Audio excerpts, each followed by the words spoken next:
Antes de começar essa live, eu queria só pedir um parênteses para vocês aí, que é o seguinte: eu já vinha pensando em fazer isso há um tempo. E eu preciso fazer isso. É o seguinte, como ser humano, eu fico muito abalado com o que está acontecendo dia após dia. Né? Fala, Hélio. E a gente vai trabalhando com notícia e a gente vai se abalando. E tem algumas coisas que me angustiam muito em toda a guerra. Na guerra da Ucrânia, o que me angustia é o fato do Zelensky usar de forma tão leviana o sofrimento de um povo em prol de um desejo armamentista que ele cultiva. O Zelensky, ele realmente não é uma pessoa que quer a paz. Agora, na guerra, no massacre de Israel contra a Palestina, Gaza, o que me incomoda é a desumanidade, é a falta de humanidade das lideranças sionistas israelenses nesse conflito. Uma falta de humanidade tamanha, que leva ministros e embaixadores a pedirem a saída do secretário-geral da ONU. Entendeu? Esse tipo de coisa me angustia muito, porque chegou-se a um nível de cegueira que nem a ONU, aprovando agora há pouco, o Conselho de Segurança aprovou um pedido de cessar fogo, nem assim Israel bota a mão na consciência e diz: espera aí, que é o que a gente espera, entende? E é o que eu pessoalmente espero, e aí que tá meu parênteses antes de começar. Eu esperava de Israel um comportamento mais humanitário, e a minha ilusão era essa. Mas eu aprendi sobre a fé que eu tenho, sobre a religião monoteísta, em tese, que eu tenho, que eu acredito, que eu professo. Esse Deus, ele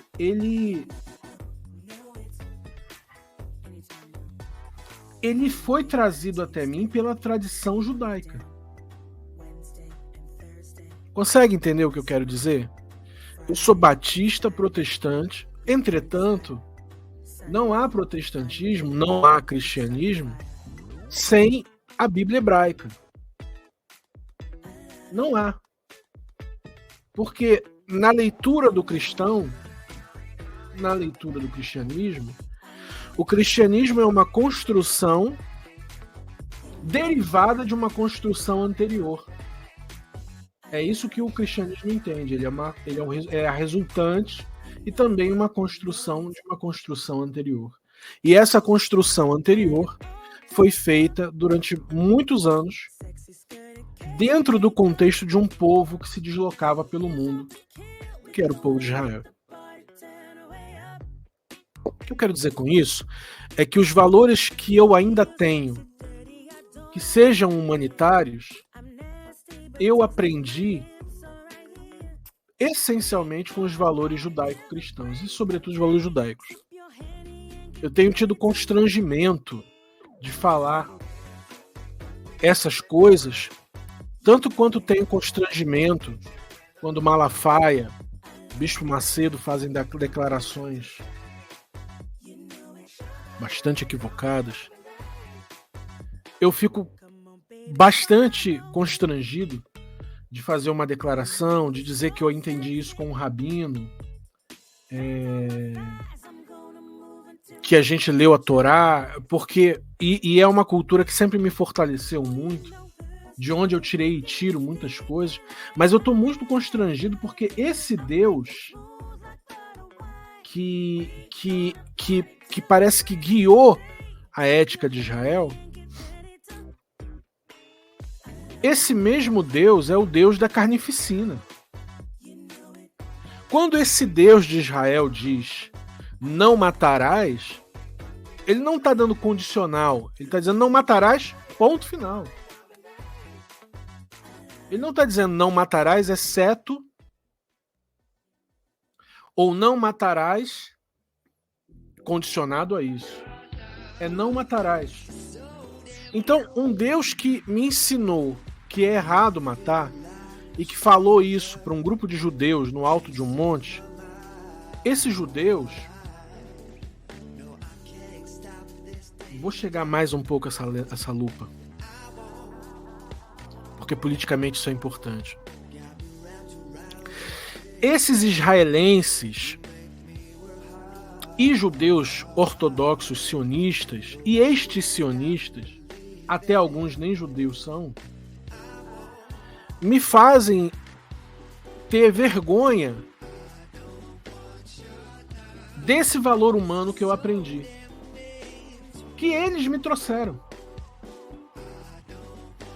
Então eu queria, para fechar aqui meu editorial, meu parêntese,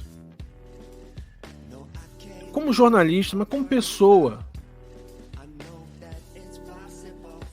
eu queria muito que você entendesse que nesse momento eu não vou fazer uma oração porque isso não cabe aqui.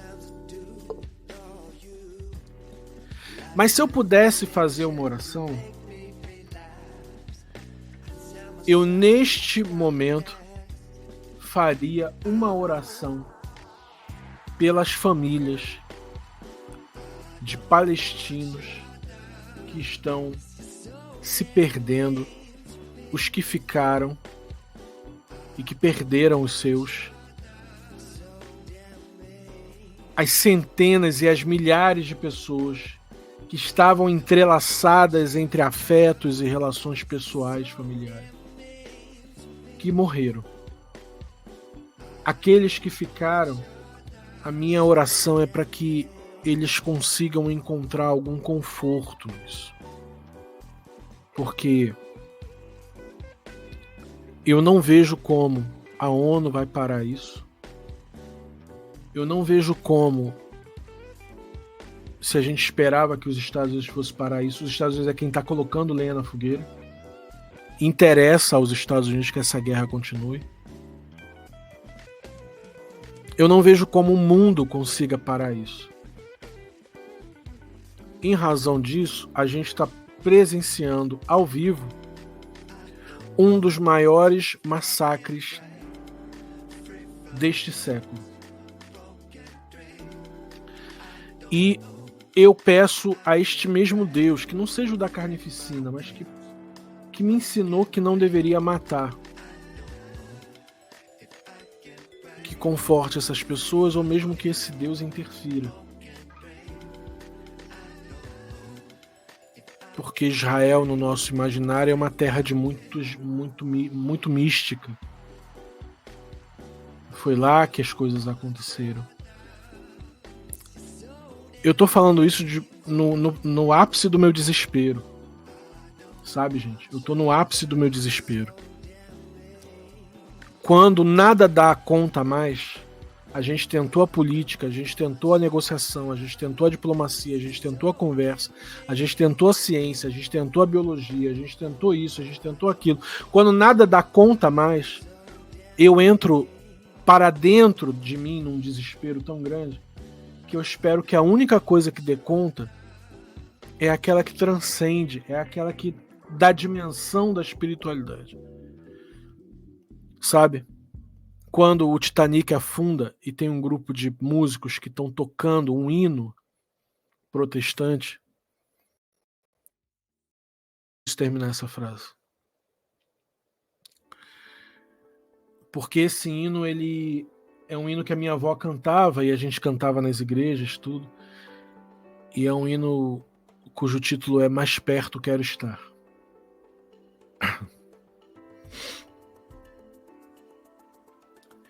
Que é uma letra bastante profunda e bastante corajosa de ser dita no momento em que você está morrendo. E aqueles músicos tocaram essa música no Titanic no momento que eles estavam morrendo.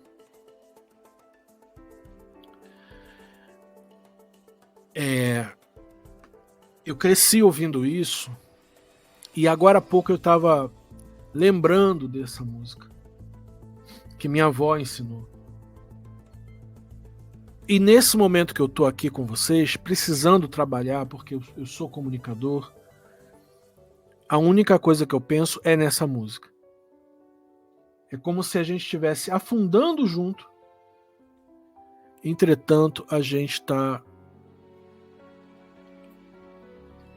tentando projetar a solução para aquilo que é da ordem da religiosidade, que é aquilo que a ciência... Eu não vejo solução. Eu temo, veja só o que eu quero dizer e fechar aqui meu... Eu temo que nos próximos dias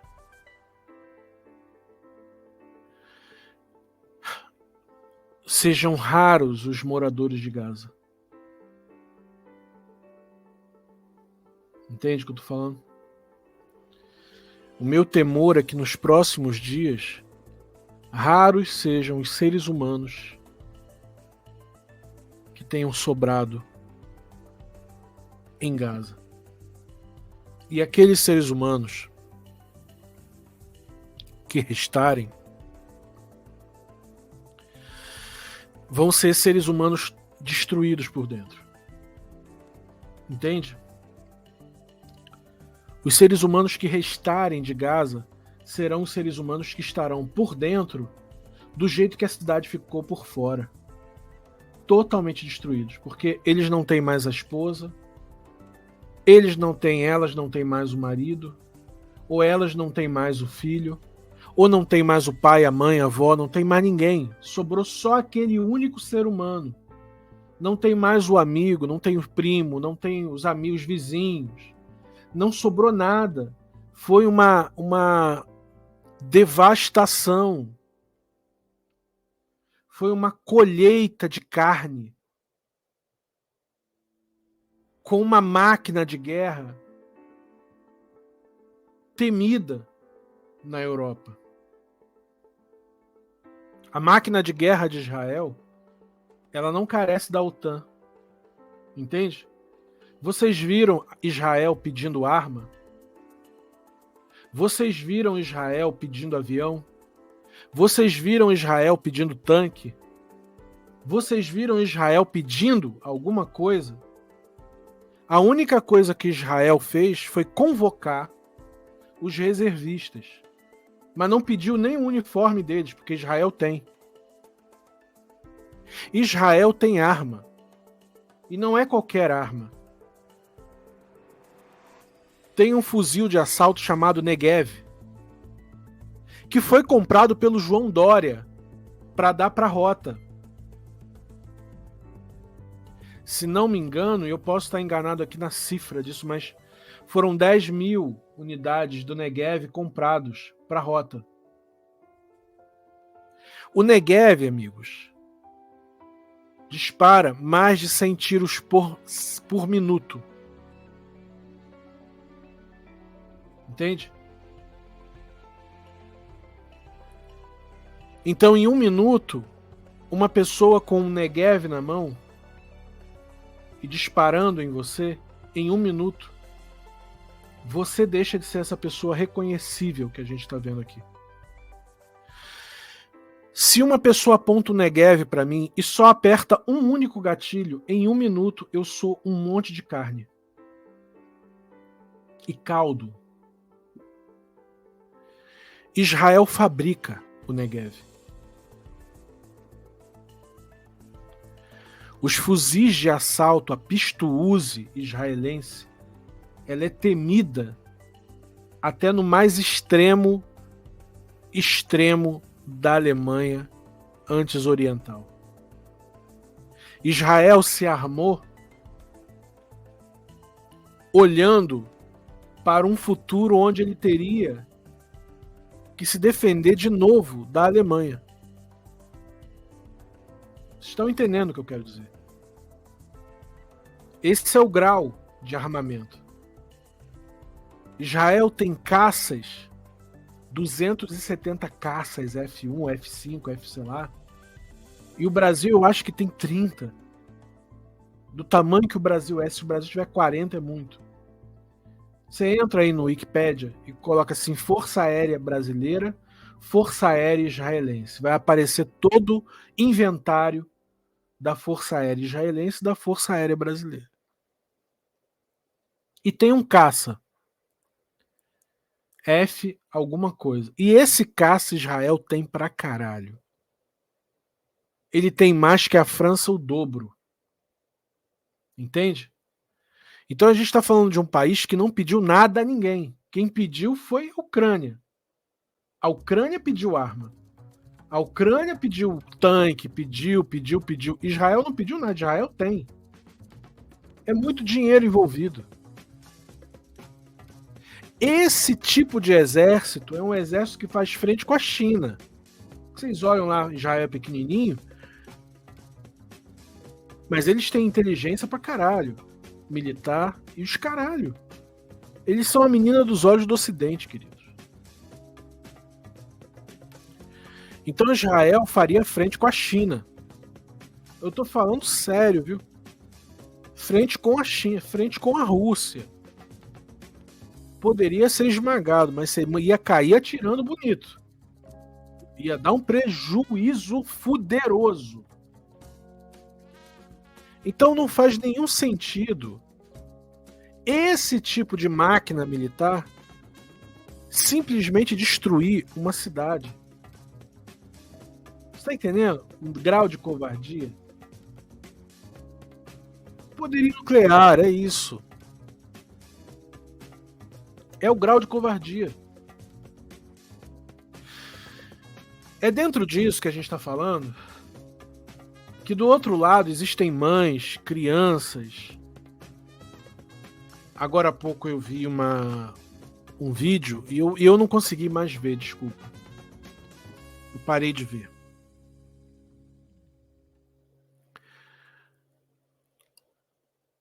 Era um homem juntando as duas pernas, só os dois pedaços de perna de uma criança e colocando num pano branco e enrolando. A gente está vendo isso. Sabe qual é o grande problema? É que eu e você estamos vendo isso exatamente aqui no feed. E a saúde mental de ninguém tá boa. Entende? Porque a guerra tá entrando na tua casa sem você querer. Tá muito complicado. Então o meu desejo é que, já que eu não vejo uma solução política, eu espero que o mesmo Deus que inventou Israel, a minha oração é que esse mesmo Deus pare Israel. Eu não sei mais o que dizer. Fora isso, é toda a contradição que a gente vai encontrar aí na boca dos políticos. Vamos seguir? Agora são 7h28 no horário de Brasília, 00h28 no horário de Paris. Desculpa eu ter feito esse parêntese tão longo, mas eu precisava. A Carol diz aqui para mim que metralhadoras leves Negev foram compradas pela PM paulista em 2020, ainda na gestão Dória. São armas usadas em apartheid palestino e são utilizadas nas favelas. É uma reportagem do Ponte Jornalismo que você pode conferir aí depois. Em meio a conflito em Gaza, Rota exibe armas israelenses em aniversário do batalhão. Eu acho que eu vou abrir isso aqui, tá? Eu vou abrir isso aqui e vou apresentar aqui, tá, Carol?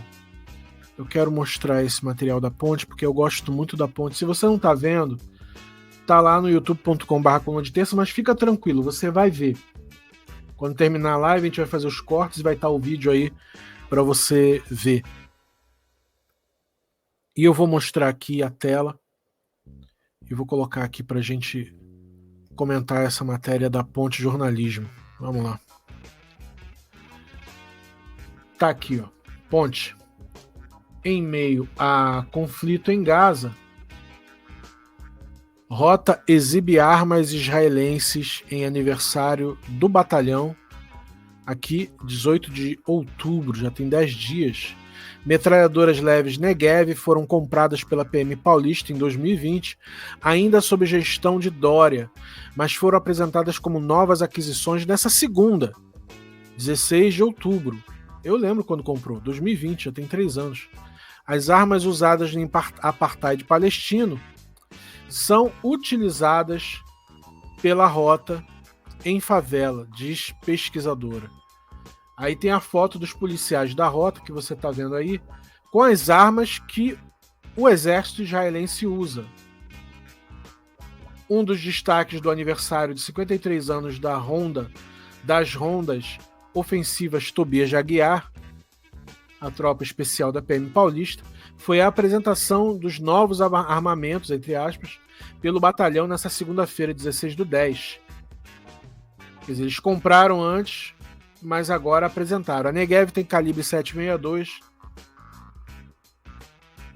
e dispara mais de 100 tiros por minuto. Não, perdão, esquece tudo que eu disse. Esqueça tudo que eu disse. A Negev dispara 600 a 750 balas por minuto. Eu tava falando 100. Dispara 750 balas por minuto. Isso dá, se for 600 balas por minuto, isso dá 600 balas a cada 10 segundos. 100 balas a cada 10 segundos. Isso dá 60 balas em um.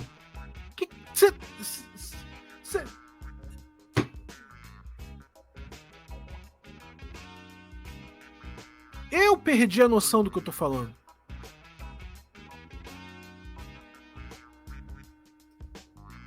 Não, eu perdi a noção total do que eu tô falando. 600 balas. 600 balas, é isso? Me ajuda, porque eu perdi a noção do que eu tô falando. São 100 balas a cada 10 segundos. É isso? 100 balas a cada 10 segundos. Certo? Me ajuda. São 10 balas a cada segundo. Certo, Hélio? Obrigado, Hélio. 10 balas de 7, não é 10 balas de chumbinho. A gente está falando de bala de 7,62. 10! 1 segundo. É isso que o exército israelense está usando em Gaza. E mais assustador, é isso que a Rota está usando em São Paulo.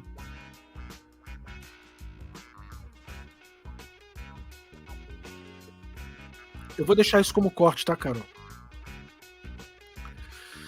Apoie nosso trabalho pelo Pix, coluna-de-terça@gmail.com. Vamos em frente.